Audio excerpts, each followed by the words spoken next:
예, 오늘은 사순절 다섯째 주일, 이거 또 교회 설립 6주년입니다. 사실은 뭐 설립 몇 주년 하면 좀 K에다가 이게 횟수만큼의 좀 초를 꽂아서 이렇게 좀 초도 불고 그랬는데 이게 뭐 센스가 없어가지고 그냥 또 무덤덤하게 또 6주년 또 예배를 함께 또 모입니다.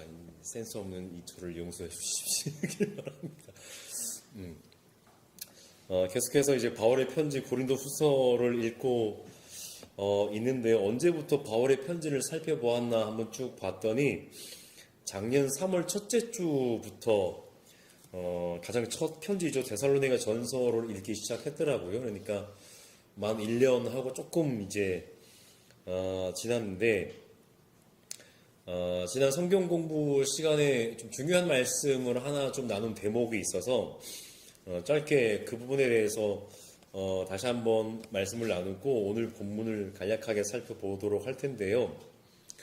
2000년 전에 바울이라고 하는 그 이름의 한 사도, 아마 바울이라고 하는 이름도 상당히 흔한 이름 중에 하나였을 텐데요. 그의 이제 히브리식 이름, 유대식 이름은 이제 사울 이었는데, 그러니까 우리가 흔히 이제 생각하듯 원래는 사울이었다가 뭐 부활하신 주님을 만나고 바울로 이름을 바꿨다, 개명했다, 그것이 아니고, 이제 그 당시에 로마 제국 아래에 있었던 사람들은, 다른 민족들은 모르겠습니다만은 특히 유대인들은 두 가지 이름을 그냥 동시에 가지고 있는 경우가 일상적이었습니다. 그러니까 유대식, 전통적 유대식 이름이 있고, 그 다음에 이제 로마식 그런 이름이 있었는데, 이제 바울의 유대식 이름은 사울이었고요.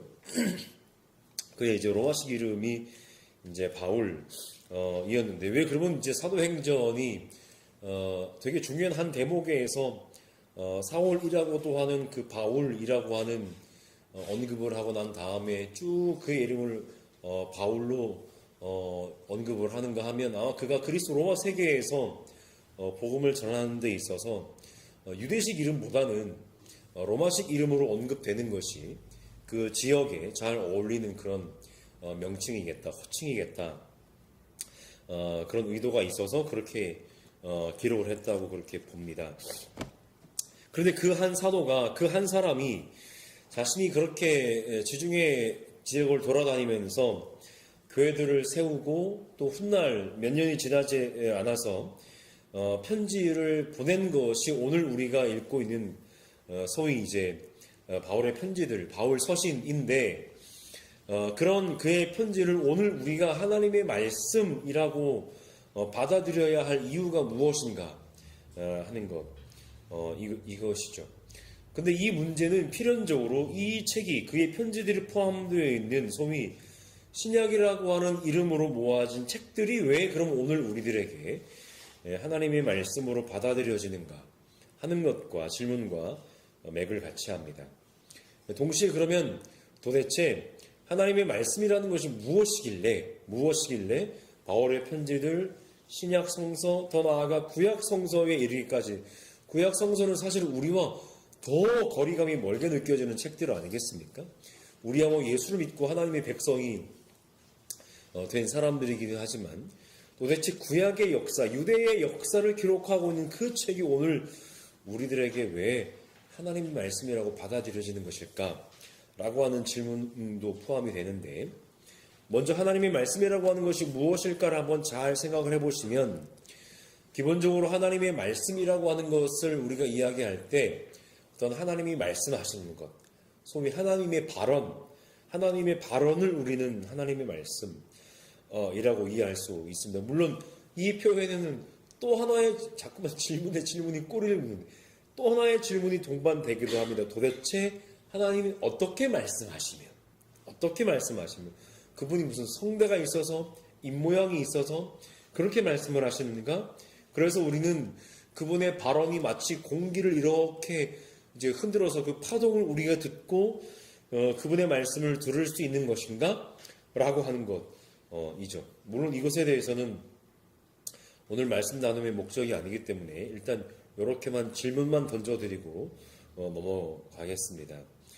하나님의 말씀이라는 것의 또 다른 뜻은 그분의 발언, 하나님의 발언이라고 하는 것과 함께 또 다른 차원은 무엇입니까? 바로 그분에 관한, 하나님에 관한 말, 하나님에 관한 사람들의 신앙 고백, 더 나아가 그런 신앙 고백들이 기록된 책으로서의 하나님 말씀이라고 하는 그런 의미도 있겠습니다. 그래서 이렇게 큰 틀에서 성경이, 오늘 우리가 가지고 있는 성경이 하나님의 말씀인 이유는 바로 이 책이 바로 하나님에 관해 말하고 있는 책이기 때문에, 하나님에 관해서 하나님에 관한 고백들이 기록된 책이기 때문에 이것을 우리가 하나님의 말씀이라고 그렇게 부를 수 있다라는 것을 말씀드리겠습니다. 이를테면 성경은 하나님을 보게 해주는 창이라고 할 수가 있겠습니다. 하지만 우리가 중요한 것은 기억해야 될 것은 사람의 말로 기록된 책이기 때문에 하나님을 보여주는 책인 동시에 사람의 말로 기록된 책이기 때문에 하나님을 이야기하기에는 사람의 말이 얼마나 많이 부족한지를 우리는 잘 알고 있습니다. 내 마음 하나 표현하는 것도 내 말이 되게 부족할 때가 많잖아요.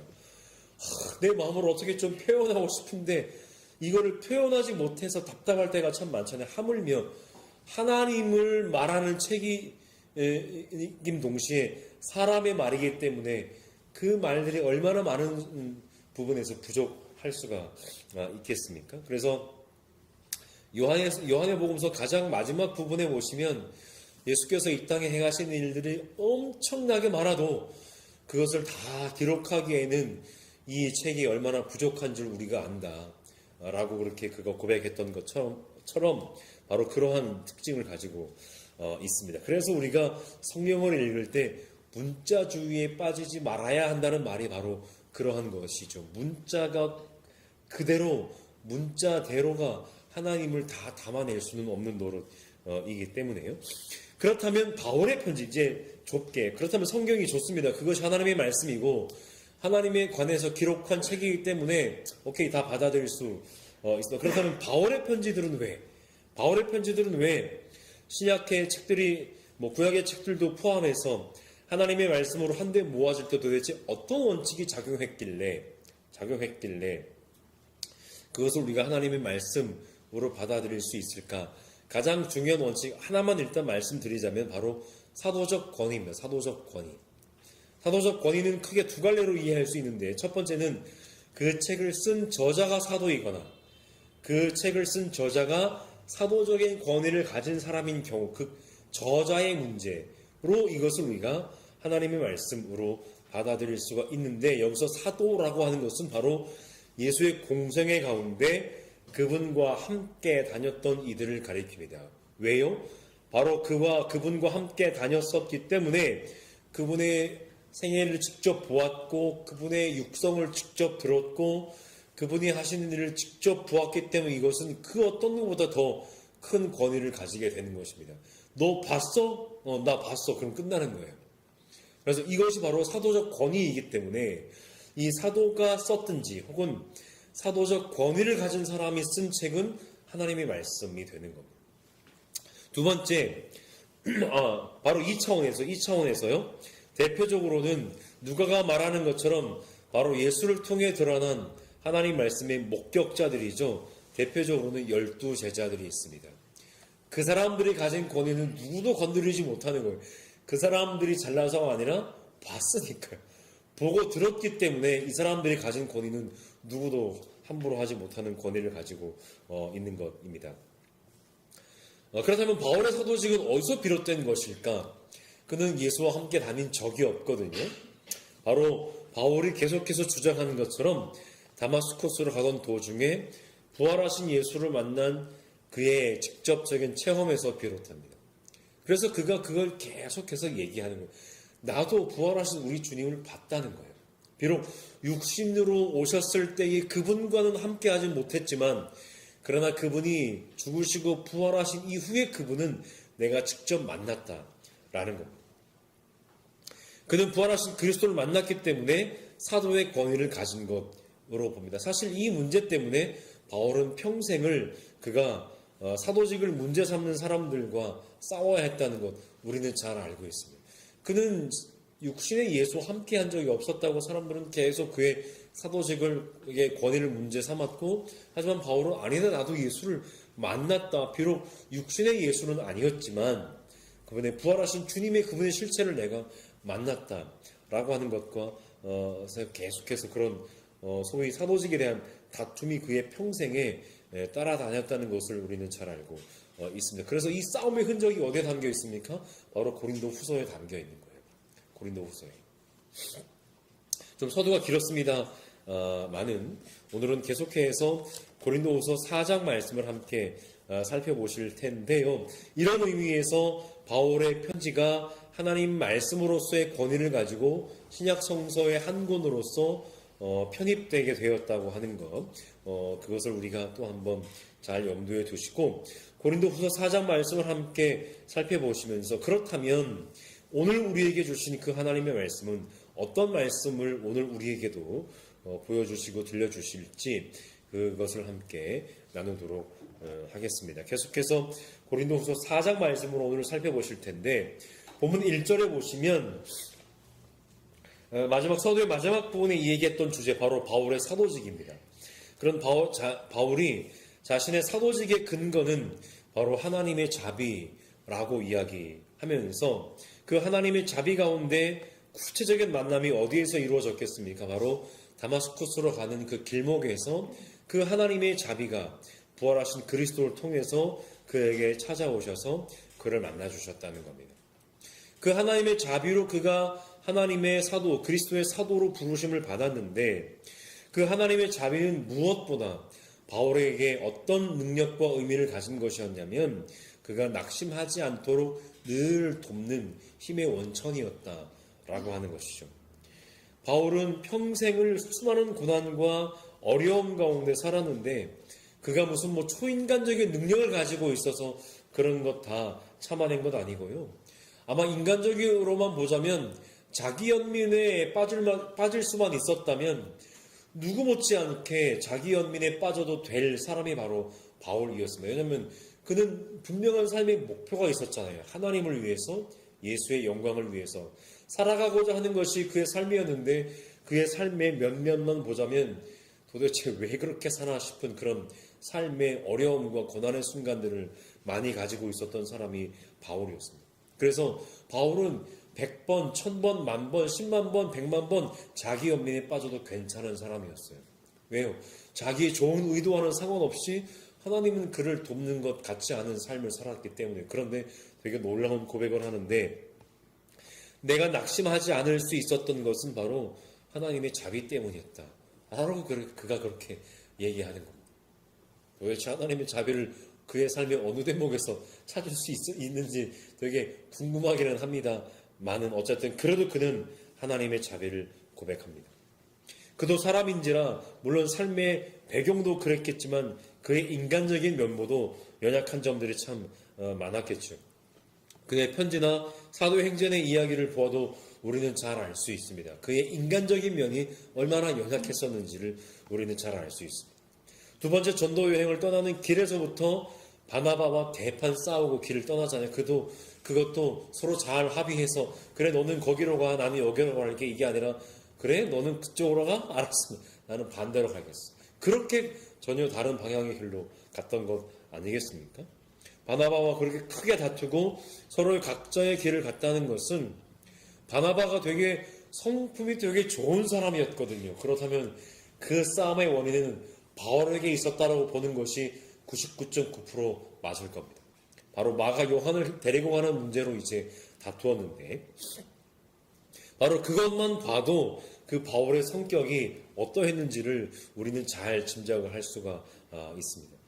우리가 주의해야 할 지점이 바로 여기라는 거죠.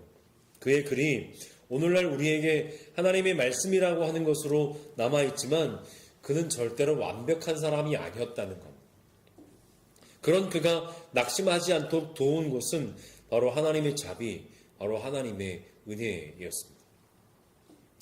하나님의 자비는 바로 바울이 낙심하지 않도록 도와주었을 뿐 아니라 그가 복음을 전함에 있어서 바로 행하도록 돕는 힘이었습니다. 그러니까 그가 똑바로 살도록 돕는 원천이 바로 하나님의 자비였는데, 그는 하나님의 자비를 힘입어서 간교하게 행하지 않았고 하나님의 말씀을 왜곡하지 않았습니다. 오히려 진리를 환히 드러냄으로써 하나님 앞에서 모든 사람의 양심에 자신을 떳떳하게 내세웁니다. 그런 자기의 삶이야말로 모든 사람의 양심에 내보이는 스스로의 추천장이었다고 그가 얘기합니다. 그리고 그 모든 것은 하나님 앞에서 행한 것이었다라고 얘기합니다. 여러분 한번 생각해 보십시오. 하나님의 자비로 사도로 부르심을 받아서 예수의 복음을 전하면서 사는 것이 평생 자신의 사명이었는데, 바울의 편지를 통해서 우리가 엿볼 수 있는 것처럼 예수의 사도들은 교회로 가는 곳곳마다 많은 도움을 받으면서도 그렇게 살아갈 수가 있었습니다. 그런데 바울은 의도적으로 그렇게 하지 않았죠. 물론 모든 것을 다 배제하는 것이 아니라 도움을 받을 만한 교회에서는 도움을 받기도 했고, 고린도 교회와 같이 도움을 받지 말아야겠다고 생각했던 교회에서는 그런 도움을 받지 않으면서 그렇게 살았습니다. 비단 교회에서 받는 도움뿐만이 아니라 그가 복음을 전하며 살아가는 모든 삶의 순간들에는 너무나 많은 어려움의 순간들이 그에게 있었음에도 불구하고 그는 이렇게 뭔가 그런 유혹에 빠지지 않기를 작정하고 살았다라고 하는 것이죠. 그러한 유혹들을 뿌리치면서 살았다라고 하는 것이죠. 왜 그랬을까요? 자신의 삶이 하나님 앞에 놓여 있다고 하는 것을 그는 명확하게 인식하고 있었고, 그 어느 누구의 도움이 자기의 어떤 뒷 배경이 아니라 예전에 다마스쿠스로 갈 때에 제사장들에게 이렇게 문서를 가지고 갔을 그때처럼 이제는 그 어느 누구의 추천장에 내가 예수의 사도라고 하는 것을 뒷배경으로 삼아주는 것이 아니라 내가 하나님 앞에 서 있다는 그 삶 자체가 이미 나에게 그 무엇보다 확실한 예수의 사도라는 추천장이라고 하는 것을 알았기 때문에 그가 그런 소위 좀 유혹들을 간교하게 행할 수 있는 유혹들을 뿌리치면서 살아갈 수가 있었다라는 것입니다. 그런 그의 삶이 추천장이라고 할 때 바울이 어떻게 보면 좀 되게 이 사람 되게 좀 교만하네 이런 생각이 좀 들 때도 사실은 있는 것이 사실입니다. 하지만 5절에서 바울은 이내 말합니다. 뭐라고 얘기합니까? 그가 그런 하나님의 자비를 힘입어서 복음을 전할 때 그는 그런 자신을 전하는 것이 아니라 오직 예수 그리스도를 주님으로 선포한다고 얘기합니다. 그리고 복음을 전하는 그 자신은 오히려 그리고 그의 동역자들은 예수로 말미암아 복음을 받아들이는 사람의 종이라고 그렇게 이해해요. 우리말 번역이 좀 점잖게 번역되어서 종인 것이 내가 여러분들의 노예입니다. 바로 그런 얘기예요. 그리스 로마 사회에서 노예라고 하는 그 직분이 아니죠. 뭐죠? 신분을 가진 사람들이 어떤 삶을 살아가는지는 우리는 정확하게 다 알 수는 없습니다만 상당히 노예에 따라서 자유인의 버금가게 재산도 가지고 이런 사람도 있었습니다만은 그러나 대부분의 노예는 너무나 힘겨운 삶을 살아가야 했던 것이 당시 그리스 로마 사회에서 노예들의 삶이었는데 바울이 지금 그걸 얘기하는 거예요. 나는 여러분들은 노예라는 거예요. 스스로 복음을 듣는 이들의 노예가 되는 것은 오로지 예수의 영광을 위해서라는 겁니다. 그가 그렇게 스스로 노예가 종이 될 수 있었던 것은 바로 말씀으로 세상을 창조하신 그 하나님이 바울의 마음속을 비추셔서 예수 그리스도의 얼굴에 나타난 하나님의 영광을 아는 지식의 빛을 비추셨기 때문입니다. 이것은 무엇을 얘기하는 걸까요? 바로 다마스쿠스 도상에서 빛과 음성으로 그를 만나주신 그 경험을 얘기합니다. 그런데 바울은 7절에서 고백하는 것처럼 자신은 깨지기 쉬운 질그릇이라고 그렇게 얘기합니다. 그리고 질그릇과 같은 자기 속에 있는 것을 보물이라고 말하면서 그 엄청난 능력은 하나님에게서 나는 것이지 자신들에게서 나는 것이 아니다라고 거듭해서 이야기합니다. 때로는 자기를 드러내는 것 같다가도 때로는 이렇게 질그릇과 같은 자기를 또 이야기하면서 여러분 나는 깨지기 쉬운 그릇입니다. 나는 연약합니다. 나는 아무것도 아닙니다. 라고 그렇게 얘기하는 거죠. 아마 이 편이 바울의 진심에 가깝겠죠. 하나님의 은혜와 능력인 보물을 담고 있는 그 질그릇으로서 바울 사도의 삶이 얼마나 고단했는지는 우리도 잘 알고 있습니다. 질그릇 되게 깨지기 쉬운 그릇이잖아요. 잘 달아야 됩니다. 그릇 그대로의 용도로 쓰기는 쓰되 그릇 자체를 대하는 것은 또 잘 다뤄요.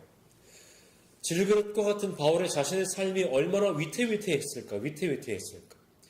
보물을 담고 있지만 그가 가는 걸음마다 그 보물이 흘러내리지 않기 위해 질그릇이 깨지지 않게 하기 위해 바울 자신의 삶이 얼마나 위태위태했을까를 우리가 짐작할 수 있는 대목. 그의 인격 스스로의 인성으로 봐도 마찬가지고요. 아, 내가 이 상황에서 욱하면 안 되는데 뭐 이런 생각도 바울이 때로 하면서 살아가지는 않았을까요? 그러나 그 결심이 무너지는 대목들이 바울의 편지의 대목마다 보이기는 합니다만은, 그래서 더더욱 바울은 자신을 질그릇이라고 이야기했는지도 모르겠습니다. 그런 바울의 삶이 어쨌든 내외적으로 얼마나 고단했을지는 우리가 잘 한번 짐작을 해보게 됩니다. 바울도 이렇게 말하죠. 사방으로 옥죄임을 당하고 답답한 일을 당하고 박해를 당하고 거꾸러뜨림을 당합니다. 이 고단함이 얼마나 큰지 심지어 예수의 죽음을 자신의 몸에 짊어지고 다닌다는 거예요. 언제 죽을지 모르는 삶을 살고 있다는 의미 아니겠습니까? 그런데 그가 이렇게 사는 목적은 단 하나입니다. 바로 예수의 생명이 자신을 통해 드러나게 하기 위함이라는 거죠. 예수의 생명은 바로 복음을 듣는 사람들을 살려내는 능력입니다. 나는 죽고 그를 살리는 거예요. 나는 죽고 그들을 살리는 것. 이를 바울은 12절에서 이렇게 고백합니다. 그리하여 죽음은 우리에게서 작용하고 생명은 여러분에게서 작용합니다. 라고 그렇게 얘기합니다. 끝으로 바울은 자신이 왜 그런 삶을 사는지 다시 한번 확인시켜 주고 있습니다. 바울은 하나님의 자비로 사도직을 받았고 하나님 앞에서 진리를 환히 드러내면서 복음을 전했지만 마치 깨지기 쉬운 질그릇과 같았던 그는 수많은 그 그릇이 깨질 수밖에 없는 상황에 봉착하며 살아야 했습니다. 심지어 늘 예수의 죽음을 몸에 짊어지고 다니는 것이 일상이었습니다. 그리스도와 함께 십자가에 못 박혔다는 갈라디아서의 그의 고백이나 날마다 죽는다고 했던 고린도 전서에서의 그의 고백은 단순한 수사가 아니었다는 거예요. 오히려 복음을 듣는 이들을 살리는 생명이 작용할 때 사도에게는 늘 죽음의 그림자가 작용했습니다. 그럼에도 불구하고 바울이 그리스도의 참된 사도로서 살 수 있었던 힘이 14절의 그의 고백에 잘 드러납니다. 주 예수를 살리신 분이 예수와 함께 우리도 살리시고 여러분과 함께 세워주시리라는 것을 우리는 알고 있습니다. 그리고 그의 고백은 종국적으로 하나님의 영광을 돌리는 것으로 15절에서 이렇게 이어집니다. 그리하여 하나님의 은혜가 점점 더 많은 사람에게 퍼져서 감사하는 마음이 넘치게 하고 하나님께 영광을 돌리게 하려는 것입니다. 그리고 이 많은 말들 가운데 사실은 바울이 은연중에 하고 싶었던 말, 바로 고린도 교회를 향한 사도의 마음이 이 말들의 저변에 깔려 있다는 것을 우리가 15절 제일 첫 대목에서 엿볼 수가 있는데, 이 모든 일은 다 여러분을 위한 것입니다. 지금 내가 내 사도직 알아달라고 편지를 쓰는 게 아니라, 나 이렇게 잘났다고 편지를 쓰는 것이 아니라 바로 여러분을 위해서 지금 내가 편지를 쓰고 있습니다. 이 모든 일들은 다 여러분을 위한 것입니다. 라고 이렇게 바울이 얘기합니다. 결론을 맺겠습니다. 비록 바울은 육신의 예수와 함께 있었던 적은 없지만 오히려 예수를 믿는 사람들을 핍박하고 박해했던 사람이었지만 하나님은 그런 바울을 당신의 자비로 사도로 부르셨습니다. 그래서일까요? 바울은 스스로 복음의 진리만을 환히 드러내기 위해 부단히 있었습니다. 그가 뭐 성인 군사였던 얘기가 아닙니다. 다 제가 인정한다고 그것이 인정되는 건 아니지만 바울 스스로도 인정을 하겠죠. 그도 인간적으로 전혀 완벽한 사람도 아니었고 성깔도 무지막지한 그런 사람이었습니다. 그러니까 아마도 그 성격대로 이랬던 것 같기도 합니다만은 누구의 추천장도 없었지만 오직 하나님 앞에서 모든 사람의 양심에 스스로가 추천장이다 생각하고 그렇게 살았습니다. 물론 서두에서도 말씀드렸지만 그는 절대로 완벽한 사람이 아니었습니다. 마치 깨지기 쉬운 질그릇과도 같아서 그 안에 보물을 담고 있지만 보물을 담은 그릇으로 대우받지는 못했습니다. 수없이 많이 깨어질 위기를 겪었고 예수의 죽음을 하루하루 몸에 짊어지고 살았습니다. 하지만 바울은 그것이 생명의 길이라는 것을 알았습니다. 창조의 하나님이, 구원의 하나님이, 또 생명의 하나님이 늘 그와 함께 하셨기 때문입니다. 오늘 우리는 어떤가요? 오늘 사는 우리들도 생명의 길을 걷는다는 것이 절대로 쉽지 않다는 것을 잘 압니다. 그리스도인답게 살려고 몸부림치지만 삶이 우리를 내버려 두지를 않습니다. 그래서 때로는 어떻게 사는 것이 믿음으로 사는 것인지 헷갈리기도 하죠. 차라리 좀 편하게 사는 것이 하나님도 이해하시겠지 라고, 물론 편하게 산다는 것이 다 틀린 길이라는 것은 절대 아니고요. 어떤 의미인지는 잘 아시겠죠. 헷갈리기도 합니다. 그러나 분명한 사실은 이렇습니다. 하나님은 당신의 자비로 우리를 부르셨고 당신의 백성, 당신의 자녀로 삼으셨습니다.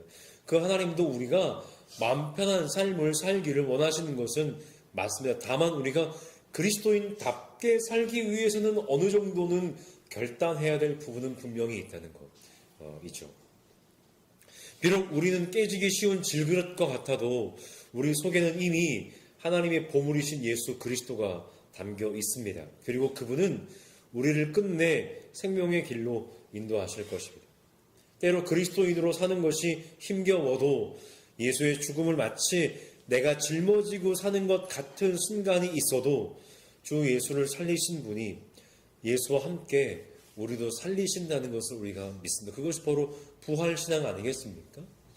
우리 교회가 오늘로 이제 6주년을 맞이하게 되는데 이 땅에서 교회로 살아간다는 것도 그렇게 쉬운 일은 아닌 것 같습니다. 사람들에게 신망을 얻지 못하는 것은 둘째 치고서라도 하나님의 나라의 가치관과는 전혀 상관이 없는 이 땅의 가치관들이 판을 치고 있는 이 시대에, 그리고 교회들도 그런 가치관을 따라가면서 승승장구하는 것이 하나님이 주시는 잘되는 복이라고 여기는 이 시대에 어쩌면 이 땅의 교회로서 잘 안 되는 것이 참된, 물론 그렇다고 그것들이 다 교회됨을 증명하는 것은 아니겠지만요. 그러한 면의 한 대목이 어쩌면 그래도 우리가 하나님의 교회로서 그래도 나름 잘 살고 있는 모양이구나 라고 하는 것을 반증해주는 예시는 아닐까. 꼭 그렇다는 것은 아니지만은요. 말 잘해야 되는데. 네. 어쨌든 교회의 교회됨을 고민하면서 살아가고자 하는 것이 오늘 우리에게 주시는 또 하나님의 또 믿음의 삶의 한 대목은 또 아닐까 생각을 해보게 됩니다. 결국은 주 예수를 살리신 그분이 마지막에 우리를 살리신다는 그런 이김에 대한 희망을 가지고서요. 그렇게 살아갈 수 있는 우리가 되면 참 좋지 않을까. 또 그렇게 우리에게 주어진 오늘의 삶을 수천 년 전 바울 한 사람의 편지이지만 그런 바울의 편지를 또 듣고 오늘 우리들에게 보물을 담은 질그릇과 같은 삶은 어떤 삶일까를 또 다시 한번 생각해보는 또 귀한 하루가 될 수 있기를 간절히 소망합니다.